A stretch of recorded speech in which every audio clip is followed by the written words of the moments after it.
Kalau kita bicara tentang kepemimpinan from the bottom harusnya kan, bagaimana dia tumbuh. Pusat hanya melihat aja. Jadi mana yang Anda usulkan?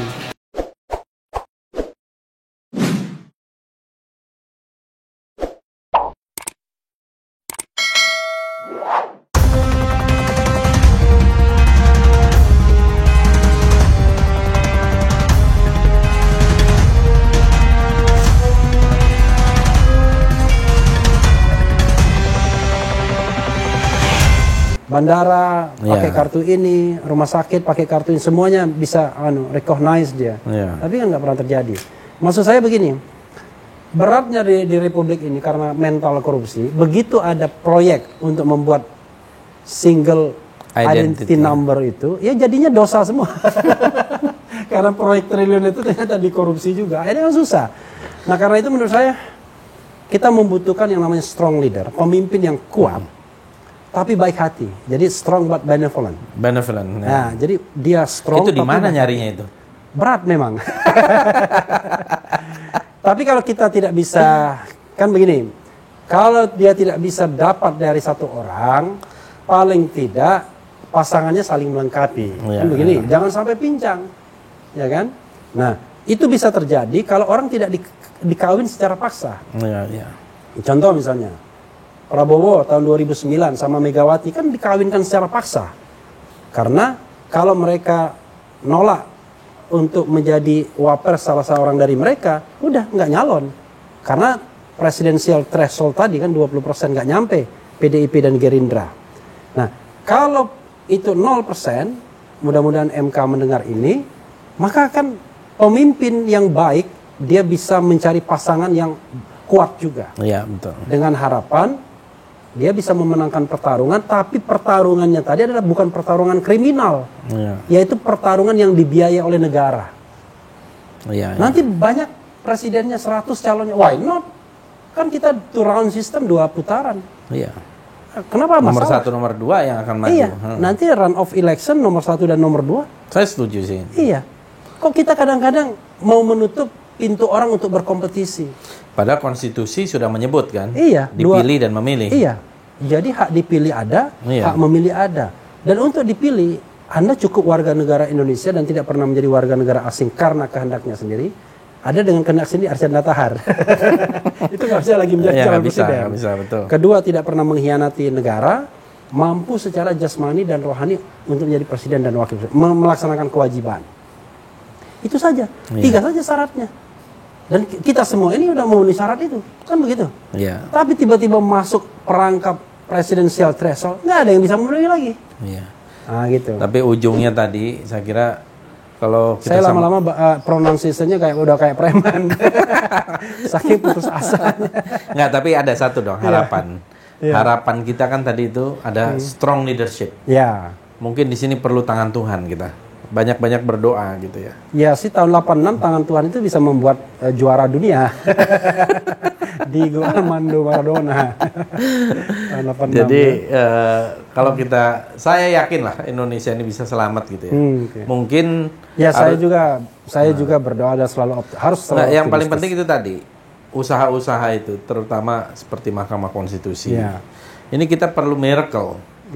Walaupun kita tahu dalam hati kita udah tahu lah kira-kira jawabannya apa dalam hati nih. Tapi mudah-mudahan ada miracle. Jawaban Mahkamah Konstitusi itu, unfortunately, enggak apa-apa saya kritik duluan. Kadang-kadang sangat tergantung konstelasi kekuasaan. Sejauh mana sign dari kekuasaan untuk membuat putusan. Nah sekarang, kenapa begitu? Karena masa jabatan hakim itu ditentukan oleh kekuasaan. Sekarang, tidak lagi. Karena mereka sudah digaransi, menjabat. Jadi ada yang baru terpilih 2019 itu akan pensiun baru 2034. 2034, ya. Jadi baru 2034 pensiun. Teman kita Saldi Isra, tahun berapa itu nanti? 2000 kan dia kan 2017 dia.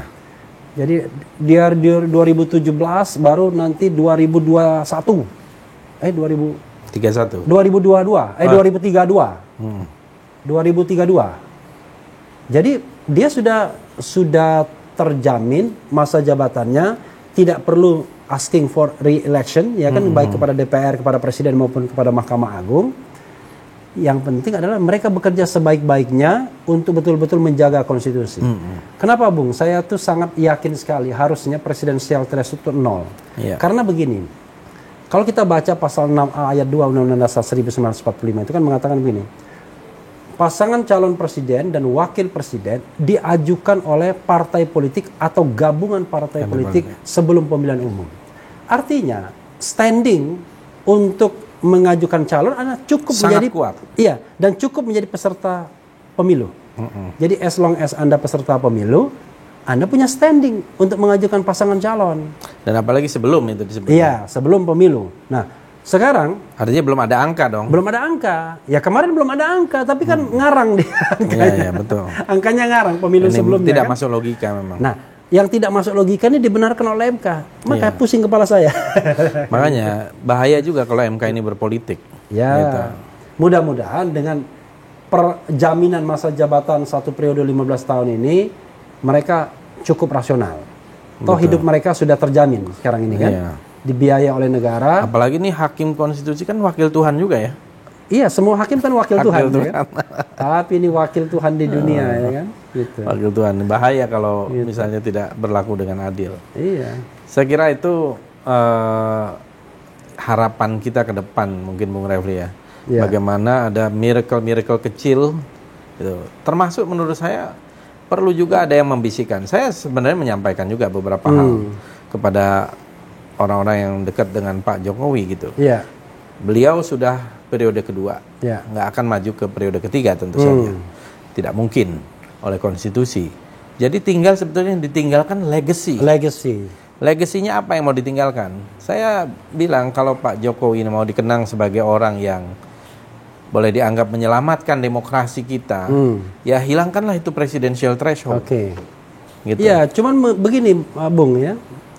Susahnya adalah kita bicara tentang masa jabatan yang 2 periode itu yang akan berakhir 2024. Kita tidak bicara sebuah bangunan rezim atau oligarki kekuasaan yang itu unlimited time, tanpa batas. Betul. Nah, oligarki ini kan selalu ingin berkuasa terus. Oke, orang bisa berganti, tapi oligarki itu still there, kan begitu?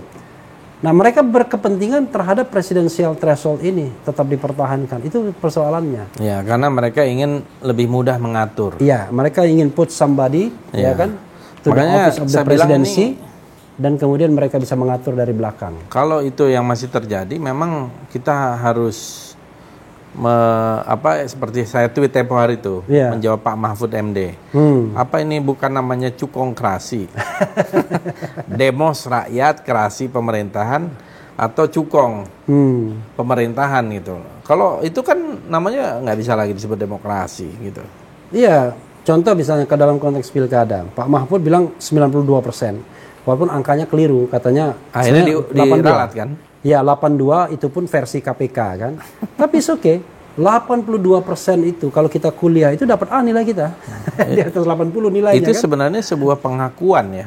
Iya. Sebenarnya gitu. Dan pengakuan itu dari negara loh. Iya. Dari negara, dari unsur negara yang sangat penting dan berhubungan dengan bidang itu. Kenapa tidak do something untuk menghilangkannya? Saya berharap misalnya, contoh ya, kalau di dalam pilkada itu, kalau dalam politik kedaerahan ini kan kita bicara tentang yang namanya sentralisasi. Tapi dalam partai politik terjadi sentralisasi yang luar biasa dalam pilkada. Coba bayangkan, bagaimana mungkin kepala daerah itu ditentukan oleh pusat? Kalau kita bicara tentang kepemimpinan from the bottom harusnya kan, bagaimana dia tumbuh? Pusat hanya melihat aja. Jadi mana yang Anda usulkan? Kalau Anda usul, ini yang diusulkan Ahmad Purnomo, yang muncul yang lain. Padahal pengurus DPC kan sudah melihat nih, ini orang yang sudah tumbuh dari bawah, sudah bekerja, sudah tahu pola kerjanya, loyalitas ke partainya jelas, dibawalah ke pusat. No. Saya pengen yang ini saja. Nah, ini yang menurut saya merusak regenerasi kepemimpinan kita juga akhirnya. Itulah, jangan sampai justru itu yang justru dijadikan legasinya. Iya. Itu. Tapi begini Bung, kalau soal legacy itu justru saya khawatir ini mudah-mudahan didengarkan Pak Jokowi begini. Hidup ini kan sekali aja. Iya. Dan pendek loh. Iya. Dan kita tidak tahu kapan kita diambil nyawa kita kan.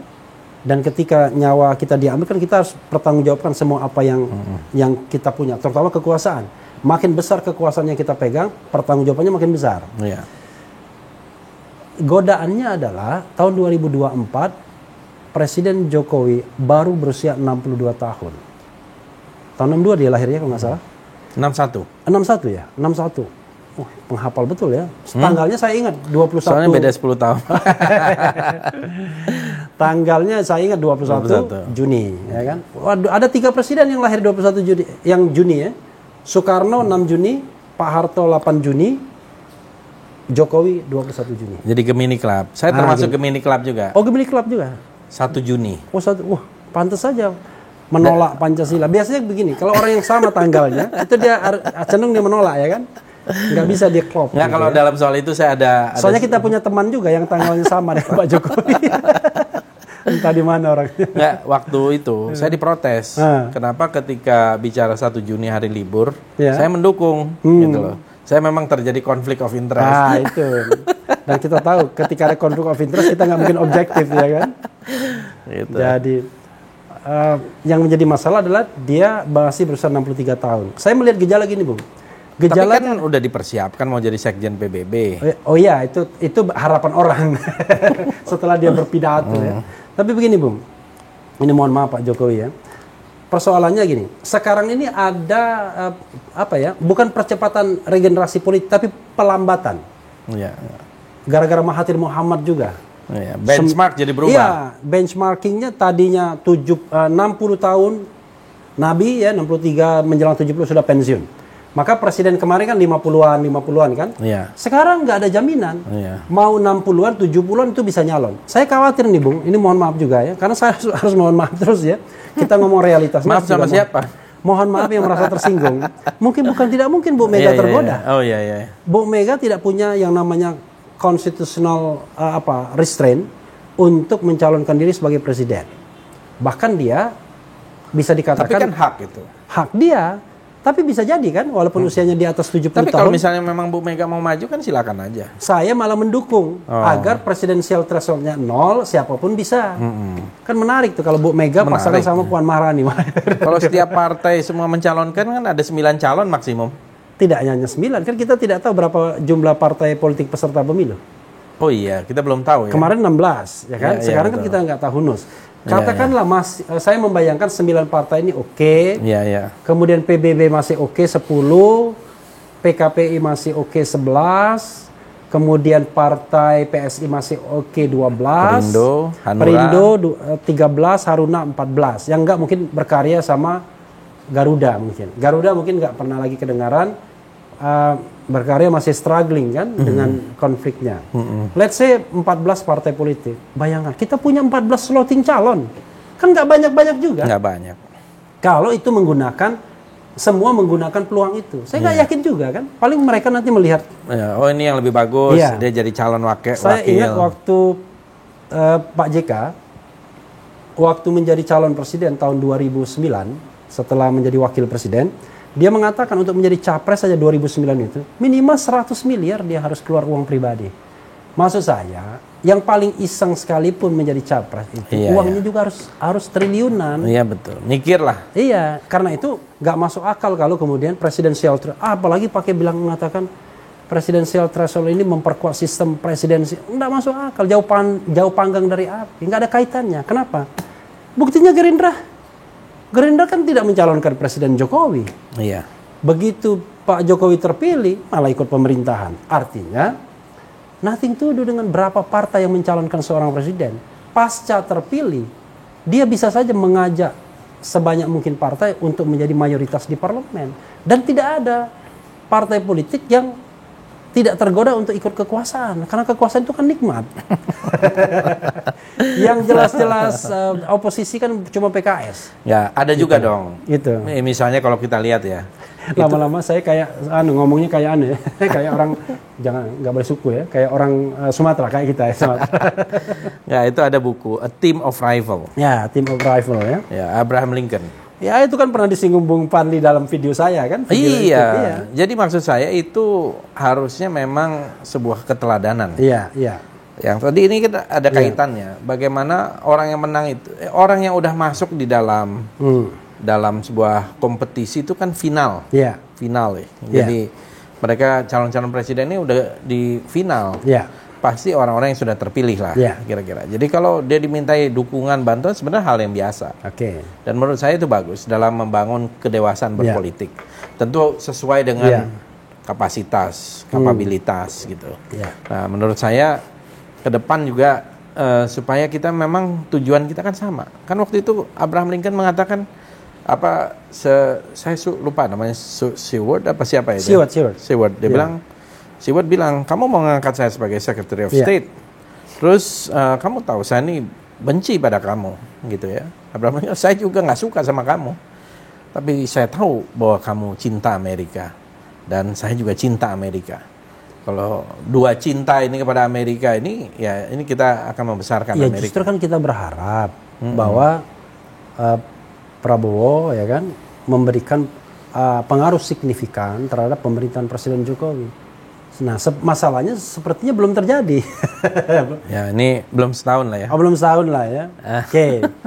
Tapi begini, saya sih setuju saja. Jadi misalnya setelah kompetisi Pilpres, lalu ada rekonsiliasi di antara. Kan begini, maksudnya gini, kalau misalnya calonnya lebih dari 2, katakanlah 5 calon, kan wajar saja. Wajar kemudian mengajak 2 atau 3 pasangan calon. Bahkan konsolidasi itu sudah terjadi di putaran kedua, kalau terjadi putaran kedua. Pangkal persoalannya adalah karena presidensial threshold itu membuat calon itu cuma 2. Karena di-grabbing oleh partai politik, oleh cukong, oleh oligarki kekuasaan, sehingga hanya menghasilkan 2 slot. Karena kan undang-undang pemilu mengatakan Anda nggak boleh borong semua partai politik. Betul. Harus menyisakan yang memungkinkan masih ada 1 calon. Nah, saya selalu ngulangin, Bung. Kalau partai istana ini kompak semua masih 20%, maka 1 calon dia 6. 3 calonnya 22% saya sudah hitung, dia 1 calon lagi. Jadi 3 ini akan dipaksa kawin. Bahasanya begitu ya, dipaksa kawin politik. Karena kalau 1 menarik diri, maka 2 ini nggak bisa nyalon. Dan 1 yang menarik diri ini akan di-banning. Karena kalau dia punya kesempatan nyalon, dia nggak nyalon, maka dia akan di-ban. Karena itu dia akan dipaksa nyalon. Pertanyaannya adalah, kan belum tentu mereka ini cocok satu sama lain. Apalagi chemistry-nya. Iya, chemistry. Apalagi ada yang mengatakan begini, ngapain kita presidensial threshold dihilangkan? Kan kita bisa ngadakan konvensi. Aduh, orang nggak baca sejarah apa. Baru saja sejarahnya. Demokrat mengadakan konvensi nggak ada gunanya. Begitu hasil konvensi mau diumumkan, Demokrat tidak punya kereta untuk mengajukan calon presiden dan wakil presiden, hanya bisa gigit jari saja. Karena dia gagal membentuk aliansi 20%. Kalaupun dia berhasil, Bung, pertanyaannya adalah, katakanlah teman aliansi ini mengadakan konvensi juga. Siapa yang mau jadi presiden dan wakil presidennya? Mandat konvensinya presiden, begitu ditawarkan kok jadi wakil presiden. Nah, yang juga berbahaya adalah ketika ada 1 calon yang memang diinginkan dan 1 calon lagi adalah semacam boneka, ini lebih berbahaya lagi. Dan itu mungkin sangat terjadi. Kalau kita bicara tentang oligarki tadi, maka oligarki tadi, cukongisasi tadi, dia hanya bersandiwara saja. Dia hanya membutuhkan sebuah legitimasi berpemilu, tapi hasil sudah ditentukan di depan. Udah ketahuan dari orangnya, dari polanya kan nanti bisa ketahuan. Ini saya kira berbahaya, ini sebuah pembajakan terhadap demokrasi kan akhirnya. Tapi by the way kan tugas itu kan tidak hanya di Mahkamah Konstitusi, itu kan bisa di teman-teman Bung Fadli di DPR. Betul, itu harusnya di Komisi 2 ya, yang memang membicarakan. Komisi 2 itu kan tentaranya doang, kan yang bisa memutuskan ini kan tidak lebih dari 5 orang. Memang harusnya ada pembicaraan publik juga soal ini supaya kan kadang-kadang pertama sudah, kedua ini permohonan saya ke MK ini yang ke-14 kalinya. Dan sengaja kita jauh-jauh hari, agar ada kesempatan MK berpikir. Jadi nggak mau misalnya tinggal berapa bulan lagi. Karena kenapa? Kalau bangunan sistem politik ini baru kita bangun menjelang pemilu, kacau. Kita harus well established sebelum, ya minimal 3 tahun sebelum pemilu. Iya, iya. Jadi ketika berpemilu kita sudah lebih beradab. Tapi saya nggak yakin, karena saya baca rancangan undang-undangnya. Hal-hal yang kita prihatinkan ini nggak diadres, nggak dijawab, nggak berupaya dipecahkan. Sehingga saya sudah bisa menduga 2024 brutal juga. Oke, nanti misalnya ya presidensial threshold dihilangkan. Kalau infrastruktur berpemilu yang baik itu tidak dibangun, ya sama brutal juga. Cuma brutalnya ini adalah brutal pasar yang lebih bebas, tidak pasar 2 calon. Gitu. Dan ini bukan urusan MK, Bung. Urusan Bung Fadli dan teman-teman di DPR. Saya setuju. Ya. Artinya kita harus menularkan pikiran ini ke banyak teman-teman dan juga terutama adalah pengambil keputusan di partai yang pada umumnya adalah ketua umumnya kan gitu. Iya. Jadi bukan, kalau di partai bukan oligarki elit tapi personalisasi. Iya. Itu adalah realitas kita sekarang. Realitas. Saya kira ini pembicaranya menarik ya Bung Refli. Tapi ada waktu masih. Oh iya. Apa yang kita bicarakan ini kan sebagian adalah proses. Dan mudah-mudahan proses ini mengarah kepada sesuatu yang kita inginkan dan rakyat inginkan dan juga democratic value yang kita harapkan gitu. Nah, kadang-kadang begini, kadang-kadang saya sedihnya begini Bung ya. Masyarakat ini kadang-kadang, saya kan ber-YouTube Ria ini sudah mulai 6 bulan terakhir, 6,5 bulan ya. Alhamdulillah udah subscribernya udah banyak.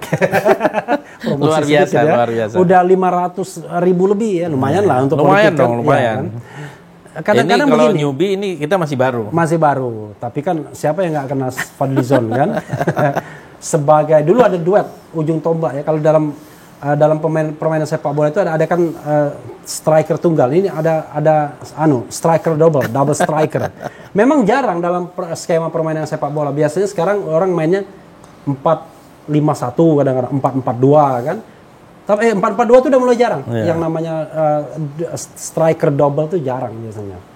Nah itu kemarin kan Fahri Hamzah. Tapi teman kita satu itu sepertinya sudah mulai masuk kolam. Mungkin nanti Bung Fahri klarifikasi aja ya, nanti kita ngobrol-ngobrol lagi kayak seperti ini ya. Jadi terima kasih. Saya kira ini pembicaraan yang sangat mengalir tanpa skenario, tanpa dan catatan. Idenya pun beberapa menit sebelum kita duduk di sini. Itu dia. Saya kira itu yang luar biasa, impromptu gitu ya. Mudah-mudahan bisa kita saksikan dalam waktu dekat ini di channel saya di Fadlizon channel, Fadlizon Official. Fadlizon Official. Dan di channel saya Refli Harun. Refli Harun. Nah, jadi Fadlizon Official Refli Harun. Ini juga baru pertama kali nih saya melakukan ini. Sama. Tapi saya pertama kali juga. Yang begini ini pertama kali juga. Begini, ya. Saya kira ini penting dan saya kira ya mudah-mudahan ada pengaruhnya. Paling enggak ya informasi. Nanti Bung Fadli ya, kalau membuat 101 seperti ini ya dengan model begini, nanti jangan lupa copyright-nya separuh ya buat saya ya. Kita bagi 2 ya. Jadi Bung Fadli yang mau nutup atau saya mau nutup? Ya, masing-masing aja. Masing-masing aja. Duluan. Ya. Saya nutup. Ya, sobat era sekalian, itu bincang saya dengan Fadlizon, anggota DPR dari Partai Gerindra. Dan ini sebenarnya bukan perbincangan seperti halnya tanya jawab, saya tanya kemudian Fadlizon menjawab, tapi ini adalah sebuah crossfire. Walaupun saya tidak mewakili siapapun ya, beliau mewakili dari partai politik, tapi dalam perbincangan ini beliau adalah pribadi yang mandiri, independen, dengan view, dengan pandangan, dengan perspektif yang mandiri juga. Nah, mudah-mudahan apa yang kita bicarakan itu bisa menjadi pembelajaran baik bagi kami maupun bagi kita semua. Karena kalau bilang kami dan kita, kadang-kadang terakhir-terakhir ini agak sensi ya. Karena itu saya sebutkan semua bagi kami dan bagi kita semua. Wabillahi taufiq wal hidayah. Wassalamualaikum warahmatullahi wabarakatuh.